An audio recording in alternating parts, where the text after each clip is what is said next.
First period. Introduction to Human Culture. The lecture hall aboard Orbital Academy Theta 9 was filled with the faint hum of translation devices and the low murmurs of a dozen different species. The walls shimmered with adaptive lighting, accommodating the various ocular preferences of its students: reptilian glare filters, compound lens dampeners, and one small corner with darkness panels for the photosensitive Varans. Cadet Trail of the Glorvac Combine tapped his mandibles together in mild anticipation. Today's topic in Xeno-Socio-Cultural Fundamentals was Primitive Survival Rituals, a study of cultural redundancies, and nothing delighted him more than dissecting ancient, illogical customs that species clung to long after their utility faded. That is, until Corporal Jenna Morales, the class's lone human exchange cadet, raised her hand. "I could give a live demonstration," she said, flashing a grin that exposed far too many teeth.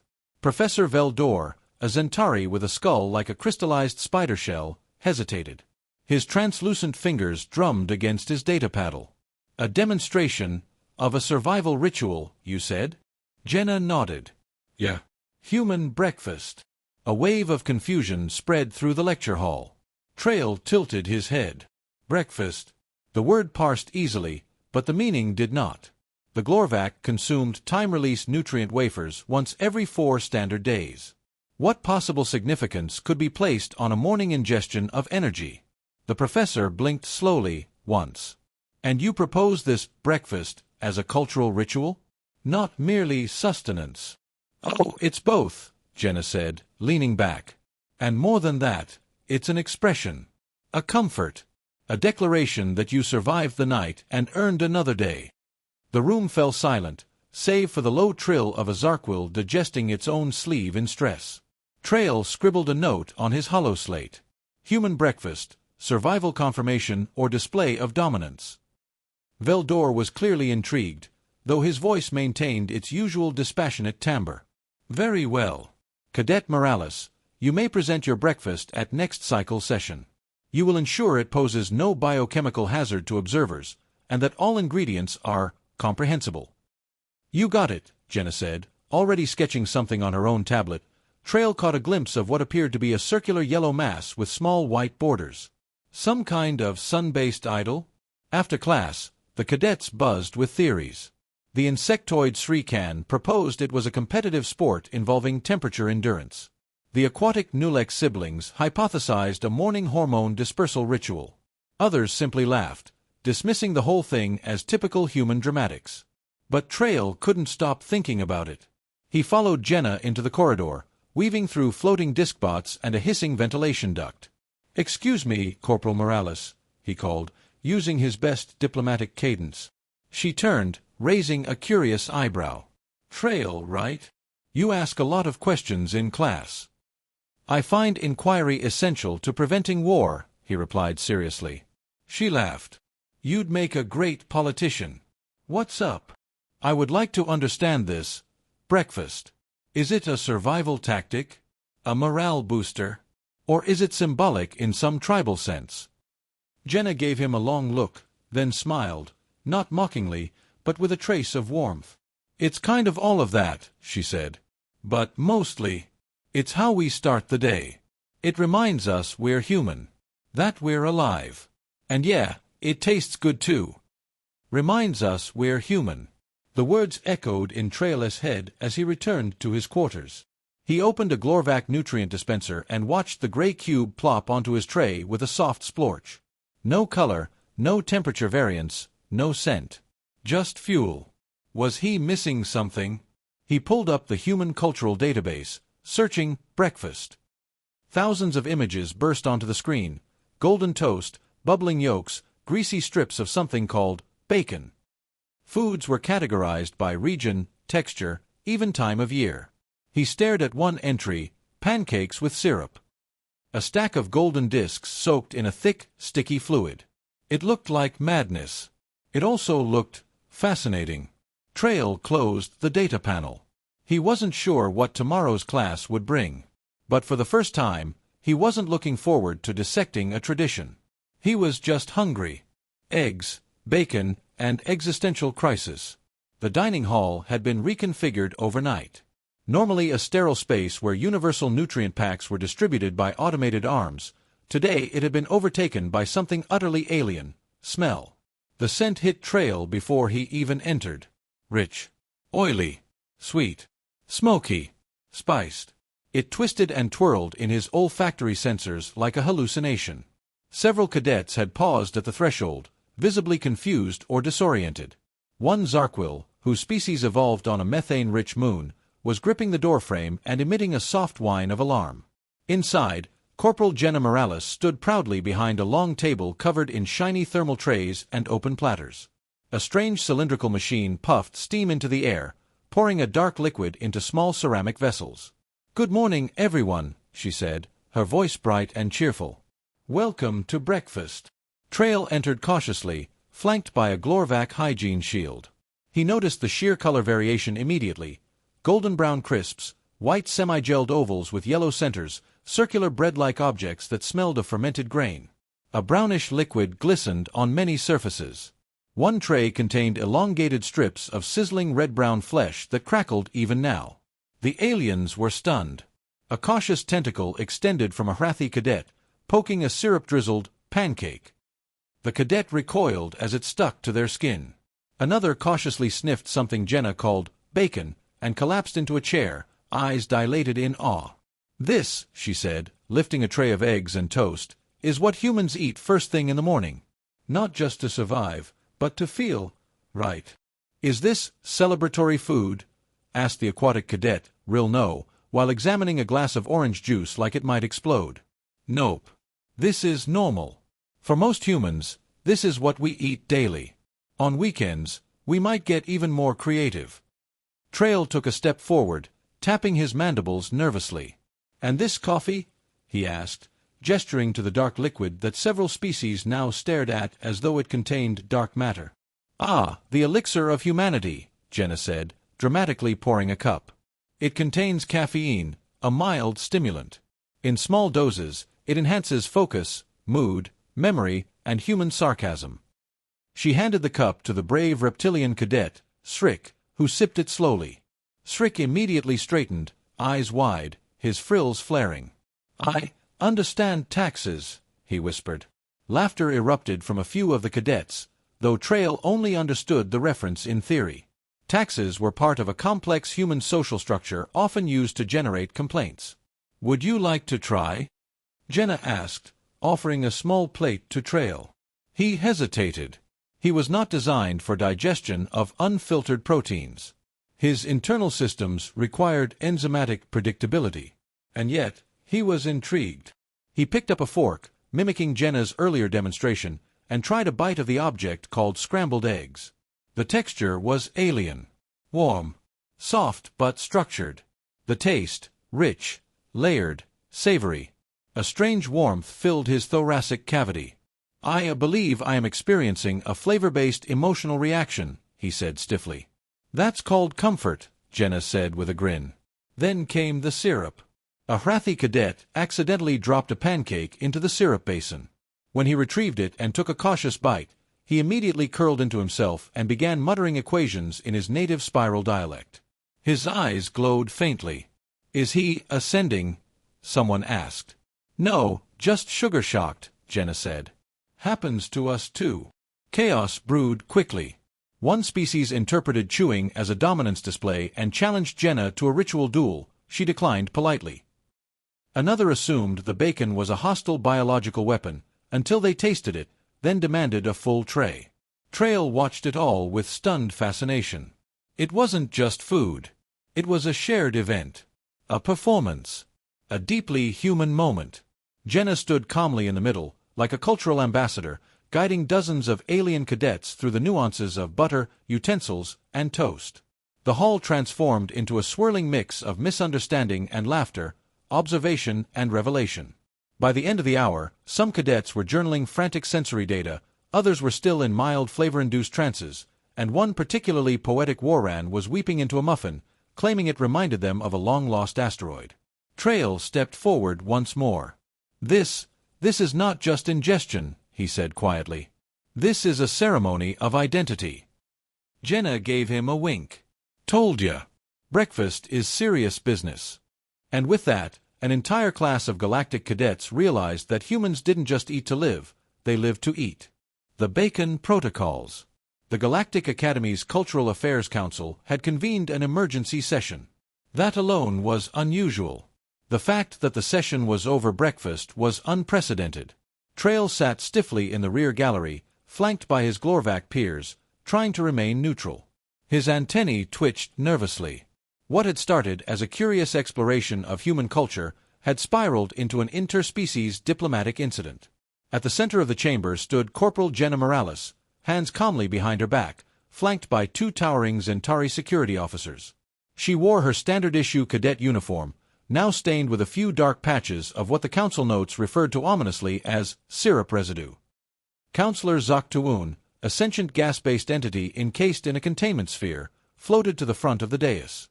A voice, piped through a speaker, echoed in the chamber. Corporal Morales, we are here to determine whether your actions during what you referred to as a breakfast demonstration constituted a form of cultural coercion, biochemical aggression, or cognitive manipulation. Jenna raised a hand. With respect, I didn't coerce anyone. I cooked eggs. There was a murmur of amusement among some cadets in the gallery. Counselor Zoctuun did not share it. We have received multiple reports of behavioral disturbances among the cadets who partook in your meal. One attempted to redesign the ventilation system using pancake logic. Another filed for planetary citizenship under the name Crispy Baconus. And the Hrathi delegation reported a temporary loss of cultural cohesion due to syrup-induced philosophical revelations. Jenna cleared her throat. I understand that some unexpected effects occurred. But it was never my intention to destabilize anyone. In human culture, food is a connection point. It's emotional, personal. It's part of how we build trust. Counselor Tarn Var-Rix, a multi-eyed Malivian, interjected. Are you telling this council that your species begins each solar rotation by heating animal muscle tissue, combining ground seeds with protein ovum, and consuming this, together, as a form of pre-operational bonding? Yes, Jenna said simply. It's how we start the day. Var-Rix blinked 3 of his 8 eyes. That is, operationally inefficient. And yet, Trail suddenly said, standing before he even realized he'd moved, it may explain human resilience in variable social matrices. All eyes turned to him. His mandibles clicked once, nervously, but he pushed forward. If I may speak on behalf of the student body, I was present during the breakfast. What I witnessed was not a threat. It was a lesson, on ritual, on identity, and on shared sensory experience. Humans do not merely consume nutrients. They commune. This seems illogical, yes, but also strangely effective.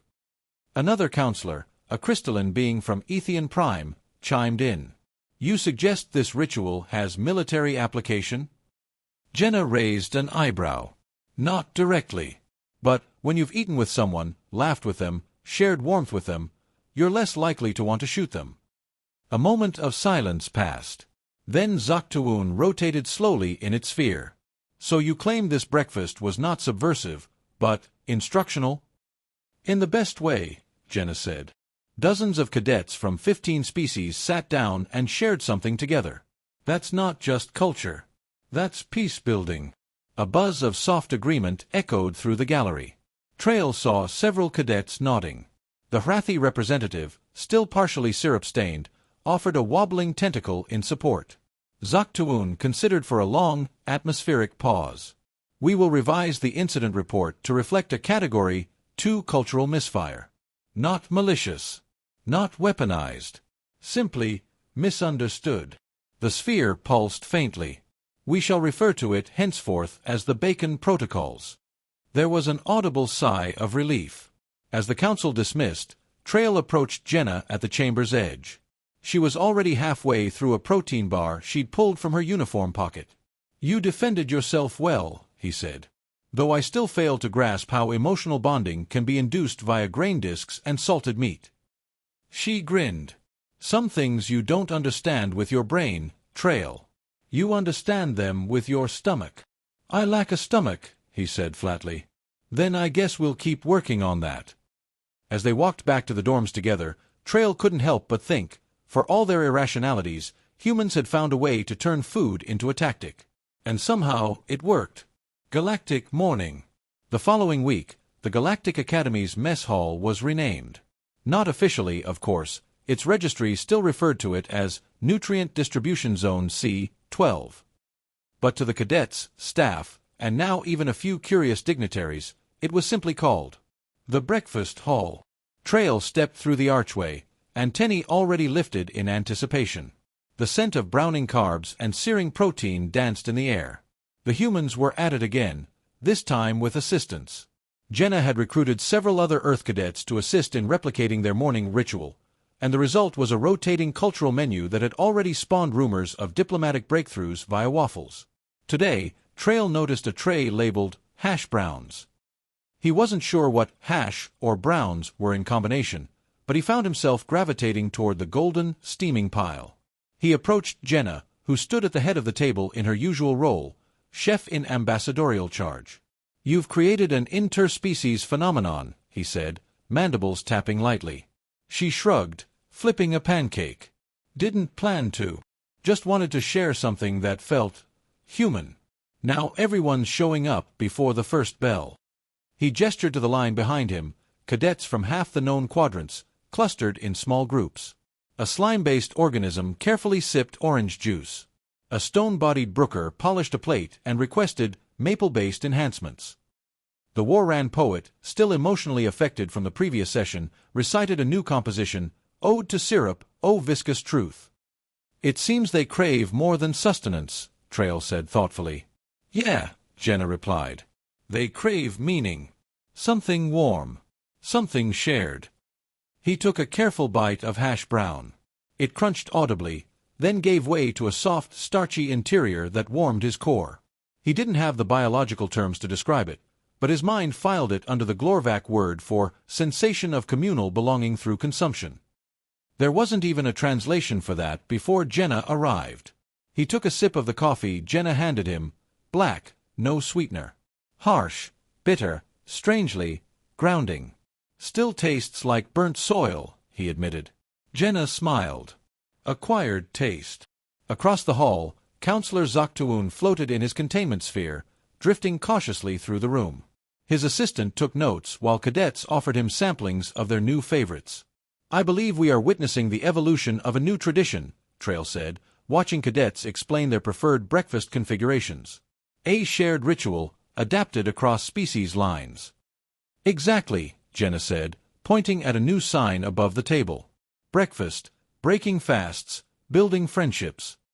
Trail paused, reading it twice. "A play on words." Jenna smirked. "Gotta have fun with it." Then a new cadet approached, a quiet avian from the car system, known for extreme isolationist traditions. Her feathers fluffed nervously as she extended a tray. "I have brought something," she chirped. "A car dawn root paste. Traditionally consumed in silence before battle. I would like to share." Jenna took a small spoonful, gave it a thoughtful nod.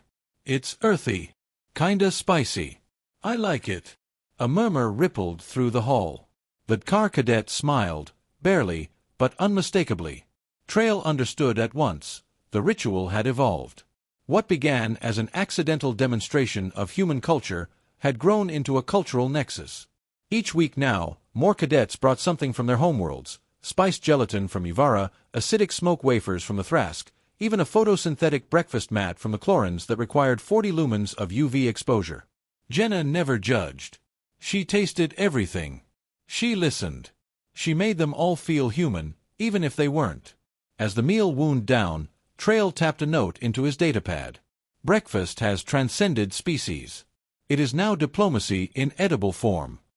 He looked back at Jenna. Her sleeves were dusted in flour. She had egg in her hair. Her coffee was half full, lukewarm. She looked exhausted. And yet she was grinning. "You've started something dangerous," he said with mock gravity. Jenna took another bite of her toast. "Nah. I just fed a few friends." He looked around again, at the laughter, the exchanges, the mingling of flavors and worlds. "No," he said, folding his arms. "You changed the academy." She raised her mug in a toast. "To breakfast." Trail hesitated, then clinked his water capsule against a mug. To breakfast, he echoed. And so, in a galaxy fractured by politics and paranoia, a simple human meal had become the most unexpected unifier of all. Not with treaties, not with weapons, with eggs, and toast, and a damn good cup of coffee.